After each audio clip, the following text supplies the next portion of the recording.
This podcast is proud to be part of the TalkSPORT Fan Network. TalkSPORT. Powered by fans.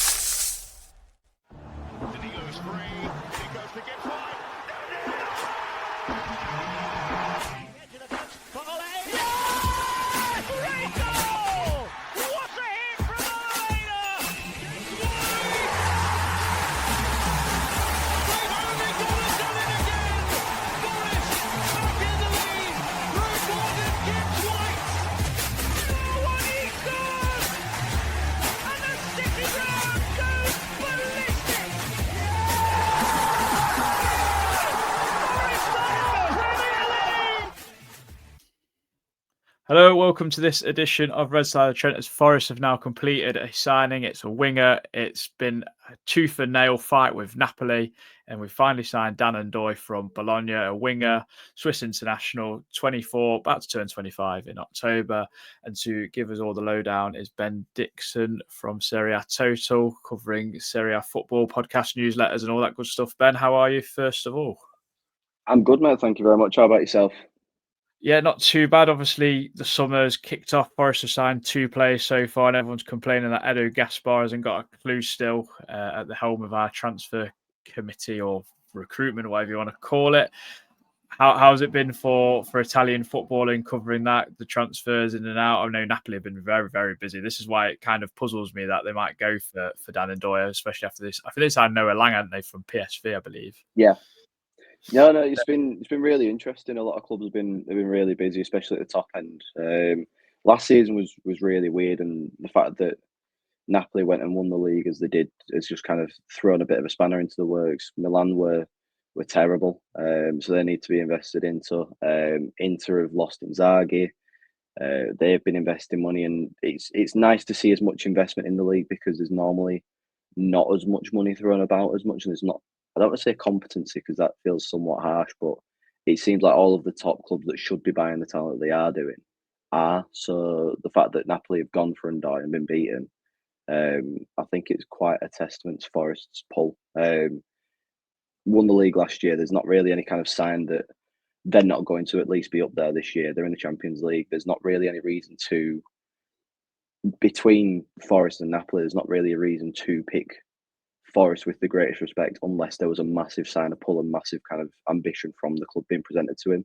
So, I mean, even leaving Bologna, who've got Europa League as well after winning the Coppa Italia and are on an upward trend, you've got to present some kind of big ambition to kind of bring him across. So, I think it's a massive statement of intent, and it potentially is something saying that, look, we are on the right track. Players that we want are coming. It's just about delivering the right kind of project for them, and that's what you seem to have done here. Yeah, definitely. I mean, what's your initial thoughts on Ndoye? When someone says that player's name to you, what's the first thing that kind of springs to mind? Exciting. He's just a very exciting winger to have. There's so many parts of his game. I think he's still very underrated in Italy. I think he's obviously getting noticed a lot more, but I'm surprised that it's kind of taken him this long to kind of get to the level that he has, with at least with market rumours. He's good with both feet. He can play on either wing, which is something that especially Forest will be looking at. Played off the left season before last and was very good. Played on the right this season and again was very, very good, was strong. Even played in the middle at points, which is another kind of string in his bow if he really needs to play there. But he's more of a traditional winger, someone that will get you off your seat, and you will look at him and go, that's a player that I want to come and watch week in, week out. He's hardworking, which is something that you need to be. Played in Bologna's system, which is very pressing, very aggressive with the press as well. So he runs very much, very progressive as well. So he has all the makings to be a top quality winger, and he is getting there, and he's getting there quite quickly. And there's just something when you see him play that you're like, right, okay, this is someone that I am excited to watch, and it wouldn't surprise me if he becomes fan favourite quite quickly, to be honest. Yeah, I remember seeing him at the Euros and him playing a wing back role. So I was quite surprised to see him pop up as a winger for Bologna and have a decent season, considering they finished 9th in Serie A. Though they, like you said, they won Coppa Italia. They had obviously a campaign in Champions League. He scored 8 goals and 4 assists. Would you consider this as a really major breakout season for him as a forward, rather than like someone who's that who's probably seen as someone that's quite versatile beforehand. Yeah, I think he's normally played as a winger for Bologna and through his career. So with Switzerland, I think it was more a case of fitting him in wherever because he's that good. Like you said, the Euros last summer, he was really interesting to watch, and I was really excited to see how he did on a European stage outside of Italy, and he did really well. Was one of the most talked about players for Switzerland, which tells you a lot, and was a big part of why they did as well. And a lot of people picked up on him that summer.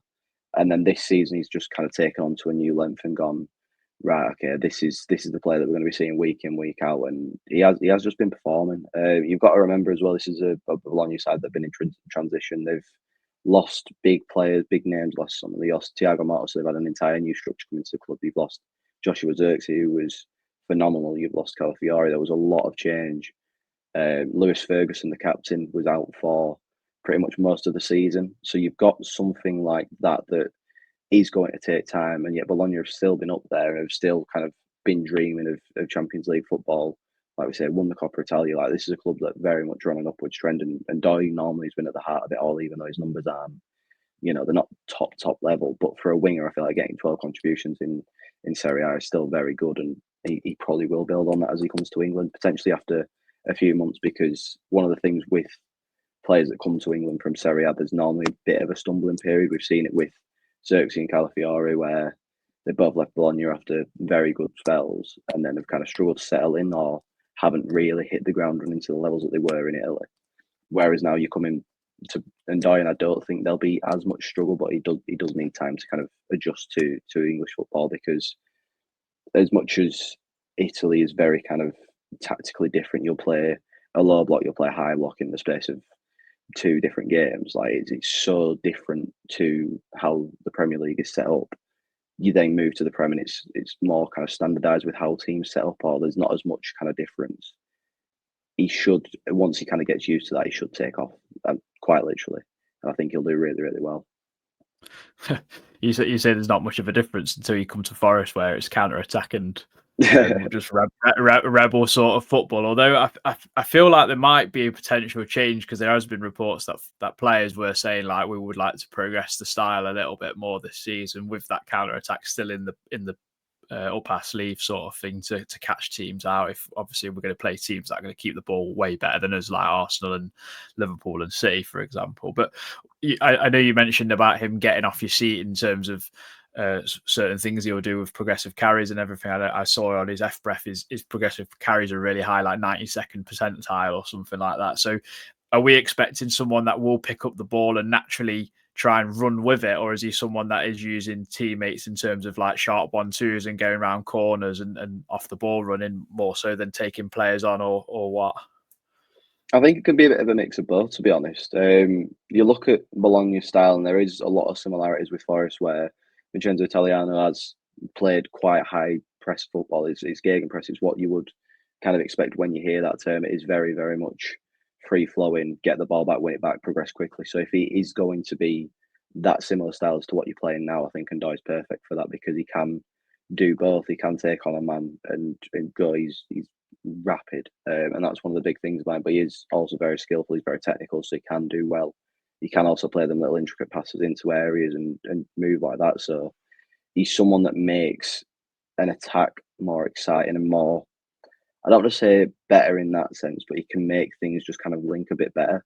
And I feel like, because obviously the big loss in Alanga, I feel like he's somebody that can come in there, and while he might not, again, hit the ground running as much as what Alanga did, I feel like he's somebody that can come in and go, right, okay, now we can start progressing things, and he will eventually get to a level where things just click with him in the attack, because that's what we've seen with Bologna, because he has made that attack more, not more better, but he's made it better, yeah.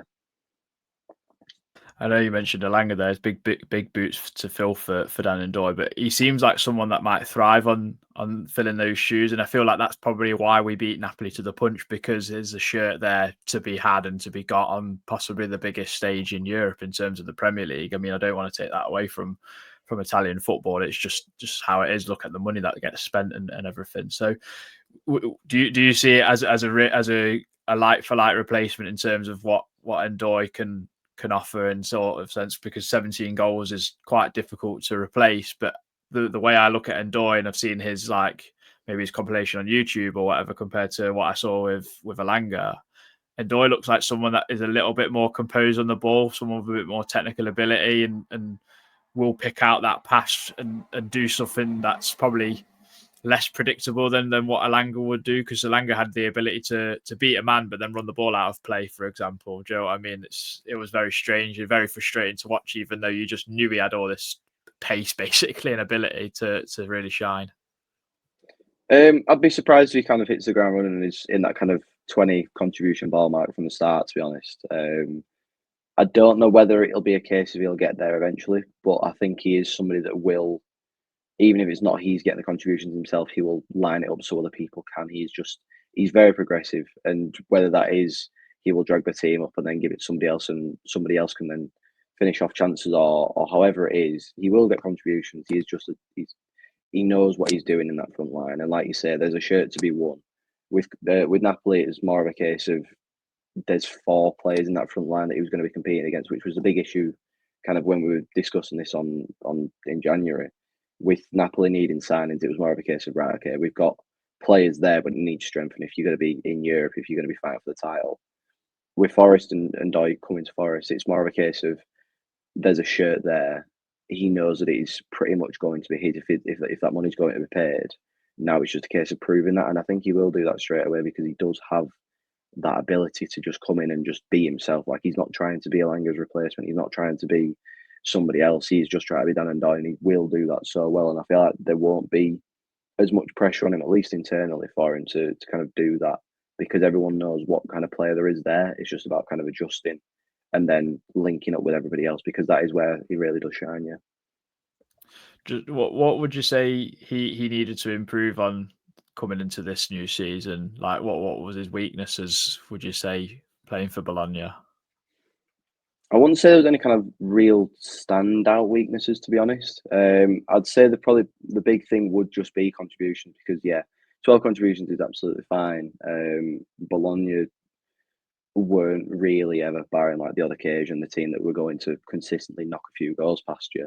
It was more fast flowing, free flowing, and just kind of get results. And that was the case under Motta as well. So it'd be nice to see him get more contributions. And if there is going to be a team to do that, it probably will be at Forest, where he will kind of have that more responsibility to kind of get forward and try and get more, whether it's goals or assists. So I wouldn't say that's really his biggest weakness, but it's kind of the thing where I think there's the biggest area to improve on. And then it's just, I guess, being, I don't want to say more exciting, because I feel like that'd be doing him quite a disjustice, but like there is that little bit where like you think there is so much of a ceiling with him. You know, he's only 24-year-old. He'll be turning 25 this season, so you're getting a player that still has years left to mature, and with that, you will expect him to. He might lose like a little bit of his pace, but I don't really think that'll be the case. But he will also get so much more intelligent over the next few years, and I'm thinking that you're looking at a player that, if nothing else, even if it goes wrong, and I hope it doesn't, because he's a player that I love to watch, you're still going to get resale value on him. So there's not really any much risk, whereas the ceiling with him is so high, where European winger, you're going to get at least kind of 35, 40, 50 million if he has a few good seasons, and you're looking to sell him on.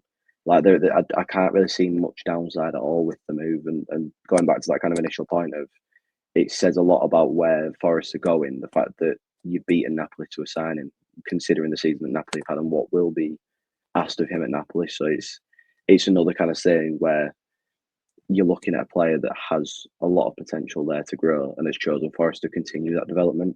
That's something that says a lot about the transfer market goings for you. I'm wondering if it's got anything to do with where Conte nearly he quit, then he come back because he wasn't sure about the reassurances of spending power and everything. And I know Forest have got a bit of a war chest behind them and wages as well to offer. So, and if you go off transfer market or FBref, he's only on like 20k a week, and we could probably triple that and make him one of our higher paid players personally. But you might have answered that in a roundabout way, but in your personal opinion, do you think this is a good move for Dan Ndoye and his career then? Yeah, definitely. I think that it's it's a bigger stage for him to shine on. As much as Serie A is a great league, there's very much a ceiling with it. I feel like the players that he will work with in the Premier League, players that he will face, he will only get better as a result of that. Serie A is a very good league to watch, and I'll continue to say that. But there are so many limitations in terms of it's so much more tactical because the level of investment just isn't there because the money isn't there, which is again another incentive why you would move to England.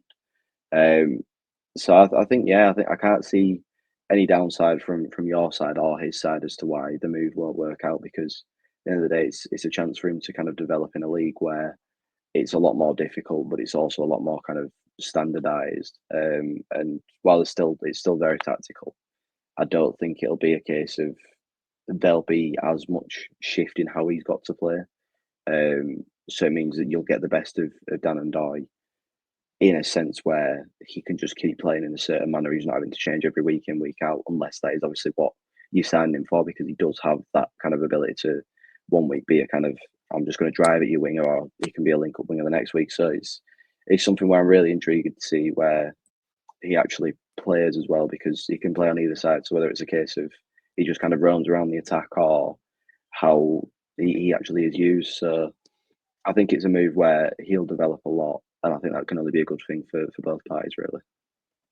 I'm really excited because he can play wing back, and we've experimented with playing a 3-4-3 or a 3-4-1-2 or whatever. I just think his versatility allows us to do that when you still don't lose that threat, because he's quick and he can play on both sides, and he's defensively pretty sound, having played wing back plenty of times for Switzerland. So that fills me with real good promise and excitement for him. But 35 mil to 40 million euros is the quote. I mean, no one ever knows with transfer fees these days. It's always undisclosed half the time. With 2 years left on his deal, Ben, is that really good value for money? Would you say from both sides of the coin?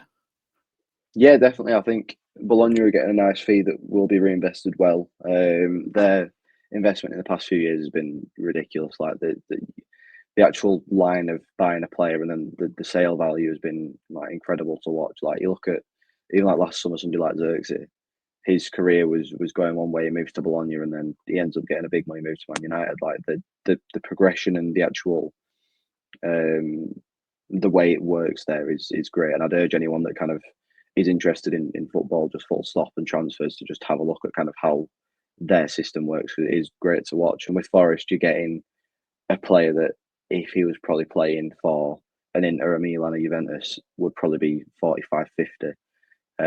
If he was playing in England, you're probably looking at that, but in pounds. Like it's ridiculous that he is going for as little, because it's what, 25 to 30 million quid. That's for a Premier League club nowadays. That's absolute pocket change. So it's a big money move, and it's not even a big money move, but it's a big-ish money move for him. And I think both sides are getting a lot of value from it, and you've still got money to play with then after the sale of Langer, aren't you? So even if it's a case of buying a bit of depth or somebody younger to just kind of work with him or something, you're still getting a lot of money out of him as a player. So I think you've done really well with that business. What grade would you give it if we're doing like a school grading from A to F? Say what would you give it on a transfer on paper? Because obviously it's hard to say. You can give that one now, and then at the end of the season, probably give him another, I guess. See, I love him, and I kind of want to give him an A just for that, but I'm going to say a B, just simply because there's normally that bit of transition period from Italy to England. If he hits the ground running, it'll very quickly change to an A, but it could also so quickly change to like a C, just in case he doesn't hit the ground running. Just because there is such a big change, and from the kind of previous trends of players going across, it's more difficult to acclimatise to English football, as we've seen with other players that have tried the move in recent years, especially forwards. But I'm quite confident with it, so I'll say a B. Yeah. Yeah, just to wrap it up, Ben. Something I kind of thought off the top of my head, so I'm putting you on the spot here. We like to do a thing called Red Hot Take. I've taken it from another Forest podcast, a friend of ours. If you could do a red hot take on Dan and Ndoye of something that way, he might, I don't know, you think he might score, I don't know, 10, 15 goals this season, for example? Is there anything that you could probably maybe you'd like to predict? Where maybe we could get you back on at the end of the season and see if he comes to fruition. That's a tough one. I'm gonna say 15 contributions from this season. I'm thinking. Yeah, I think that's a bit bold considering how. Yeah, I think that'd be incredible. Yeah, no, definitely, and I think he's definitely got it in his locker as well because you've got such a good quality of attack anyway. So I feel like if you move into a system where it's not too different, I think could really just take light and take that next step, which I hope he does. No, fantastic. Thank you very much for joining us, Ben. Where can people check out the SerieATotal? So we're on every podcasting place, and then at SerieATotal on Twitter, Blue Sky, and I believe Instagram as well as the same. All Total Italian Football is the website. Brilliant. So yeah, Brilliant. Thank you for having us on. No worries, and everyone can follow Ben Dixon at Media, or put all the links in the description below. But thank you very much for that, and until next time, come on, you Reds.